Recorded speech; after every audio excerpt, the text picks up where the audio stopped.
Assalamualaikum warahmatullahi wabarakatuh. Huwallahul khaliqul bari'ul musawwirul ghaffar al-qahharul wahhabur razzaq al-fattahul alimul qabidu subhanallahi amma yusyrikun. Ashhadu an la ilaha illallah wa ashhadu anna muhammadan abduhu wa rasuluh. Allahumma salli wa sallim wa barik ala sayyidina Muhammadin wa ala alihi wa sahbihi ajma'in. Nawaitu tafaqquhan fid din wa taqarruban ilaika ya Allah wa tabarrukan linaili mardatika ya Rahmanu ya Rahim ya Wahhabu ya Razzaq ya Fattahu ya Alim ya Raqibu ya Mujibu innaka ala ma tasha'u qadir biidnika biquwatika wa binasrika wa linaili mardatika ya dal jalali wal ikram. Anak-anakku semua dan para jamaah sekalian rahimakumullah.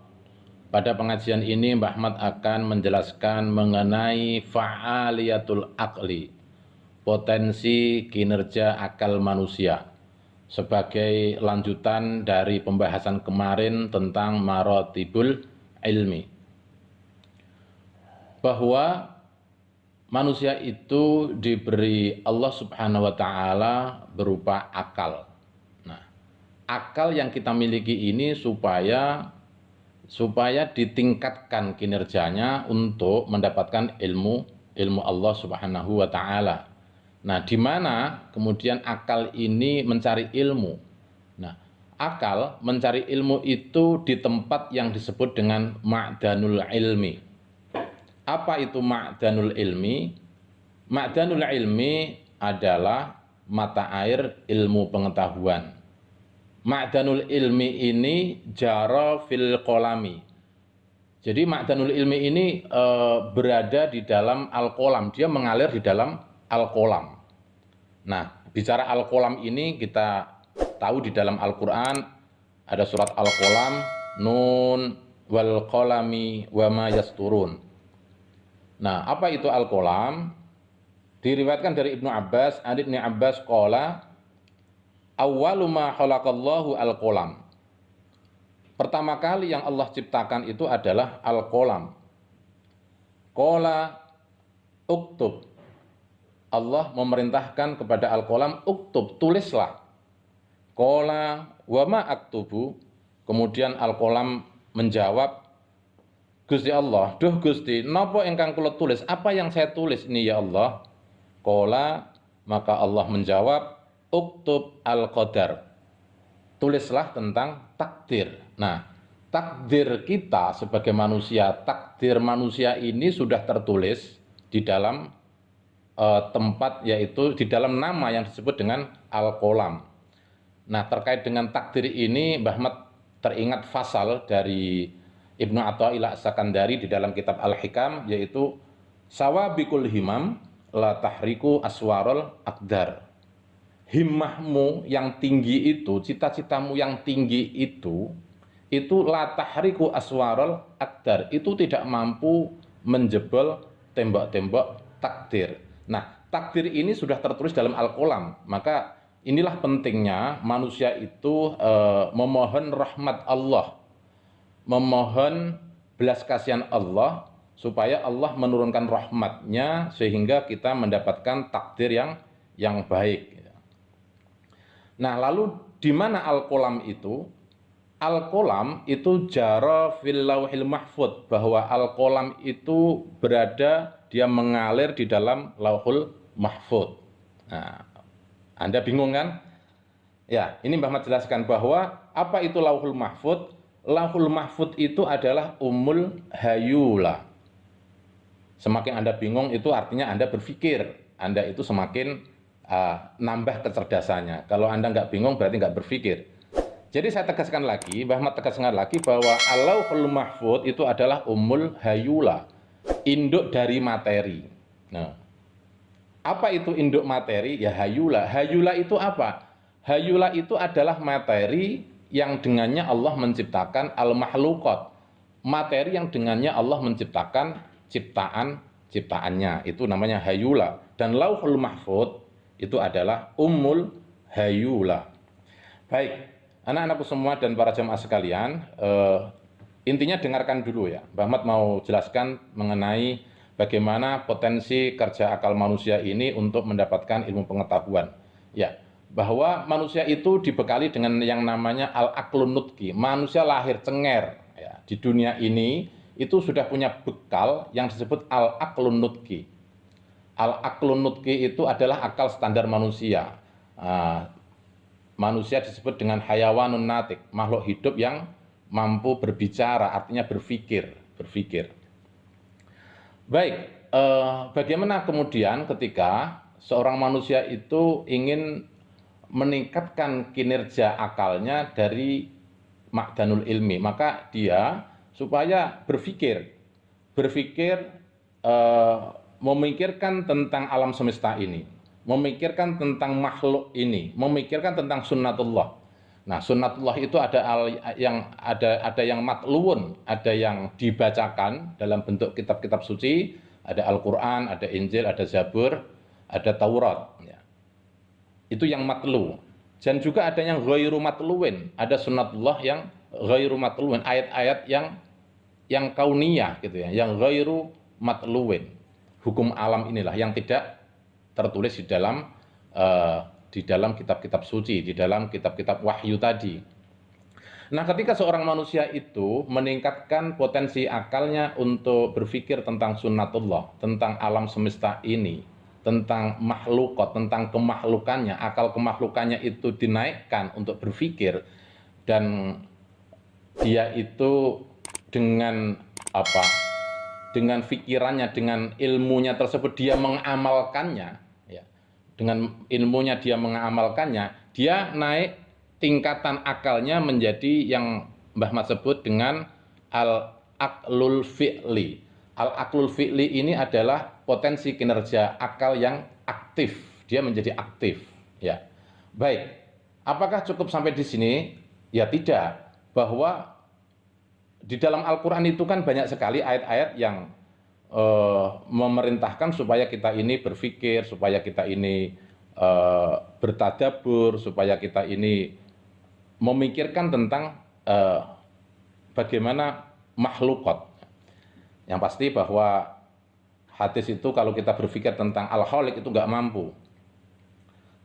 Untuk berpikir tentang Allah itu kita nggak mampu. Maka tafakkaru fil khalqi wala tatafakkaru fil khaliq.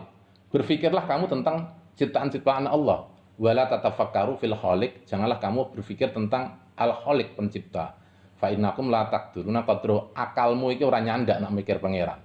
Akalmu itu ora nyandak. Maka ketika seorang abdun, seorang manusia ini dia itu sudah pada tingkatan al-aqlul fi'li, kemudian dia meningkatkan kemampuan akalnya sehingga dari pemahaman-pemahaman dia tentang sunnatullah itu dia mampu menemukan sesuatu yang sangat bermanfaat bagi umat manusia.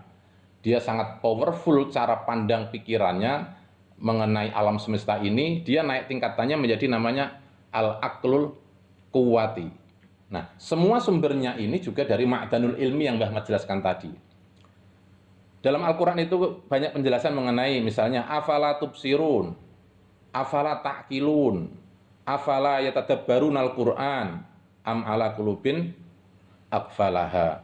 Atau dalam surat Al-Ghasyiyah yang biasa dibaca ketika kita salat Jumat itu, di dalam surat Al-Ghasyiyah, afala yang duruna ilal ibili kaifa huliqat. Apakah mereka tidak melihat bagaimana onta itu diciptakan? Lah ya, onta diciptakan. Memang onta itu makhluk hewan yang antik begitu ya. Bentuknya nak coro meripat tuh gak penak gitu loh. Coba lihat onta. Onta itu yang di Arab itu, tapi dia itu kita suruh memikirkan bahwa onta itu memiliki dua aspek. Yang pertama bahwa onta itu diciptakan ajibun, dia gumuni, ya. Dan dia gharibun, dan dia juga aneh.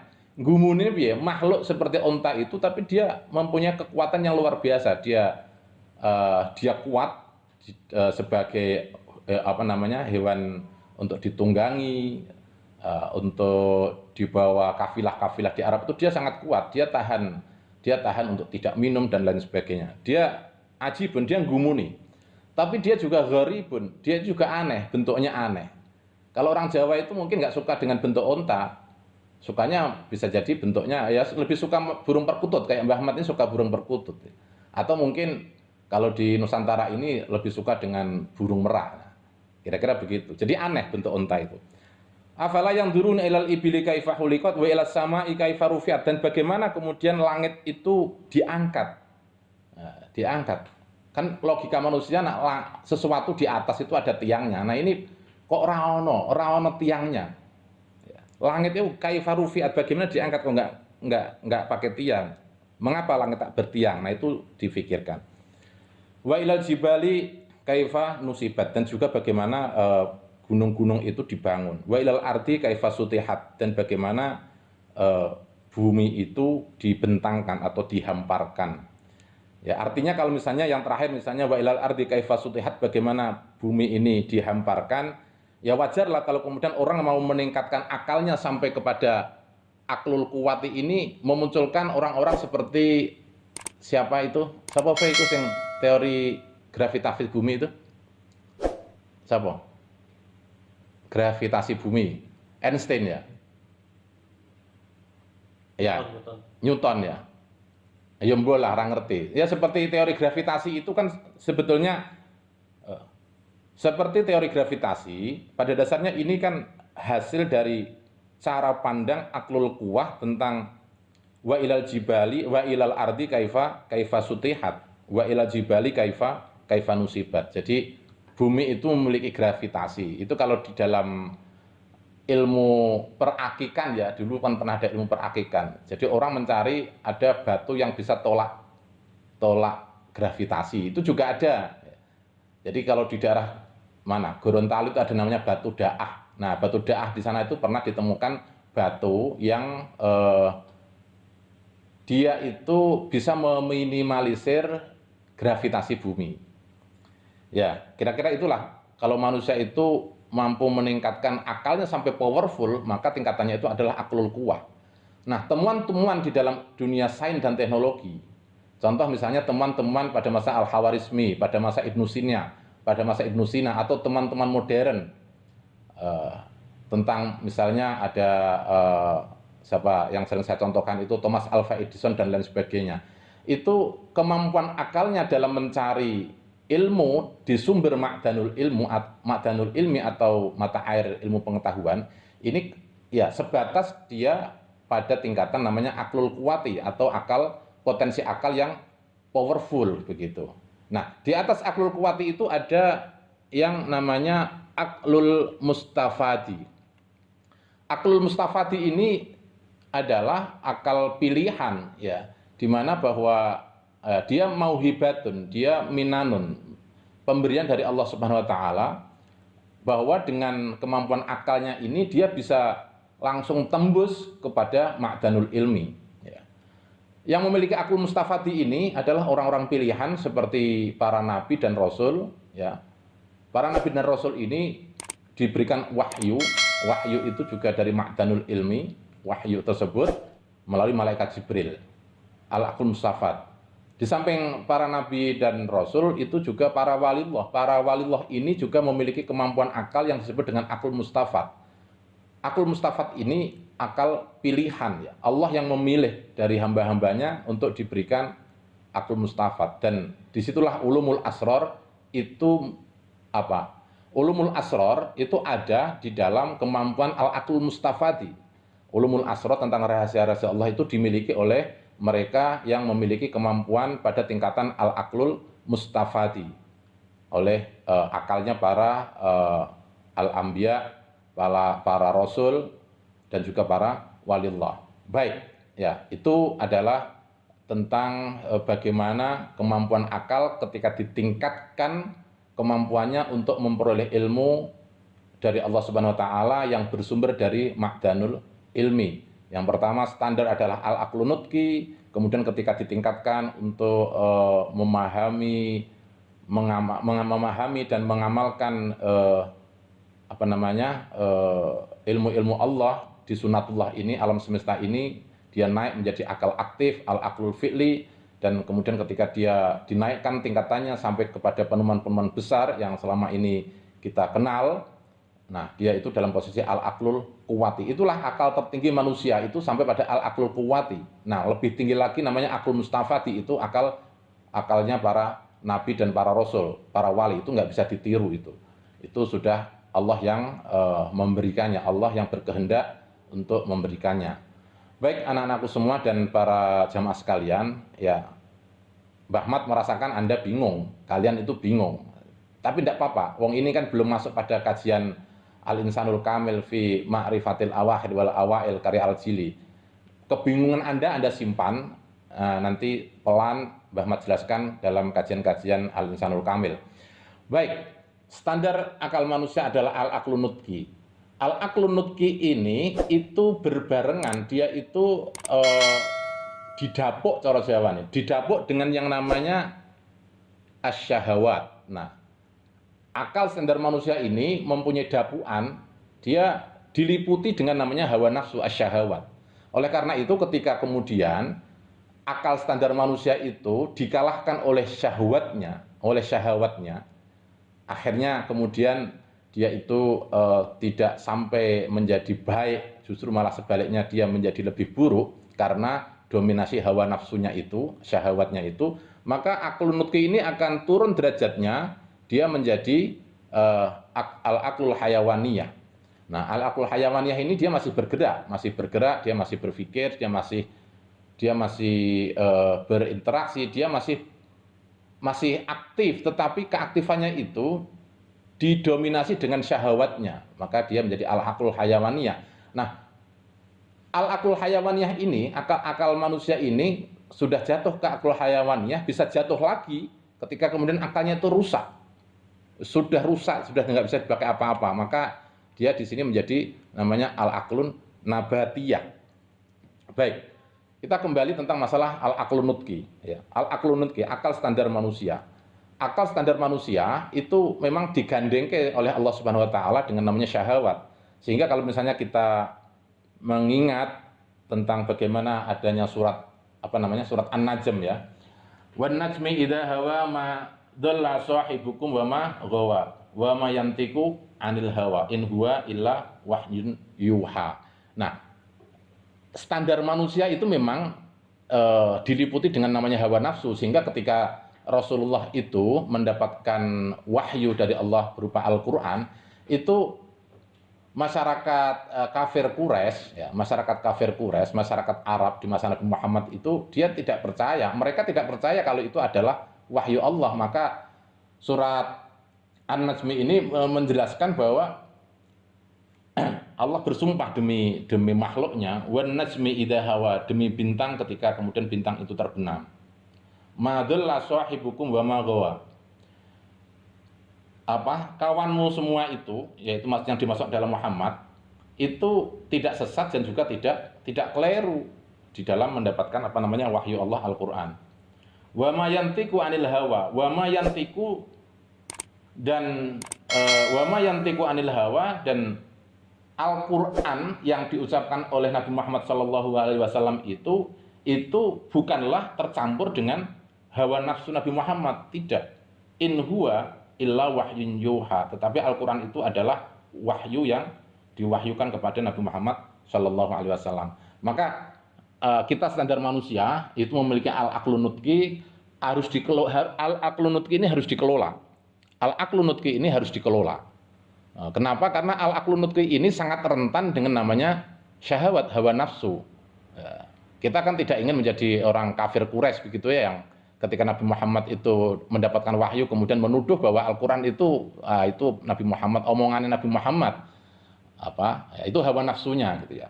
Tapi itulah memang nggak bisa dipungkiri bahwa al-aqlun nutqi, standar manusia ini cenderung bercampur dengan hawa nafsunya. Maka di situ ada wama yantiqu anil hawa, wama yantiqu anil hawa. Jadi yang dituturkan Nabi Muhammad dari Al-Quran itu tidak bercampur dengan hawa nafsu. Saya bingung toh? Ya gak apa-apa. Gini anak-anakku semua dan para jamaah sekalian, kebingungan Anda simpan. Silakan Anda berpikir ya. Silakan Anda pahami. Mbah Ahmad ulangi lagi bahwa manusia, kita ini manusia bukan jin dan juga bukan malaikat, diberi standar akal namanya aklun nutki, kita punya syahwat, punya hawa nafsu, kalau malaikat nggak punya syahwat. Nah, bagaimana memanage, mengelola aklun nutki kita ini untuk mendapatkan ilmu Allah dari ma'danul ilmi, kemudian naik tingkatannya kepada al-aklul fi'li, tidak turun kepada al-aklul hayawaniyah ya. Naik kepada al-aklul fi'li. Misalnya kita mendapatkan perintah-perintah dari Allah dalam Al-Qur'an, lakukanlah perintah Allah. Mendapatkan larangan-larangan, jauhi larangan-larangan Allah. Itu artinya akal kita ini sudah naik pada al-aklul fi'li ya. Tapi kalau kemudian akal nutqi kita, akal standar kita ini sudah kemudian menjadi makmum atas syahwat kita, akal standar kita itu menjadi makmum atas hawa nafsu kita, artinya hawa nafsu menjadi imam, makmumnya itu aklun nutqi kita akan jatuh derajatnya bukan aklun nutqi tapi menjadi aklul hayawaniyah dan terus ke bawah menjadi aklun nabatiyah. Ya wes dipikir kese samene wae, dilanjutke sesuk. Allahumma lakal hamdu wa ilaikal mustaka wa antal musta'an wa la haula wa la quwata illa billahil aliyil azim. Wassalamualaikum warahmatullahi wabarakatuh.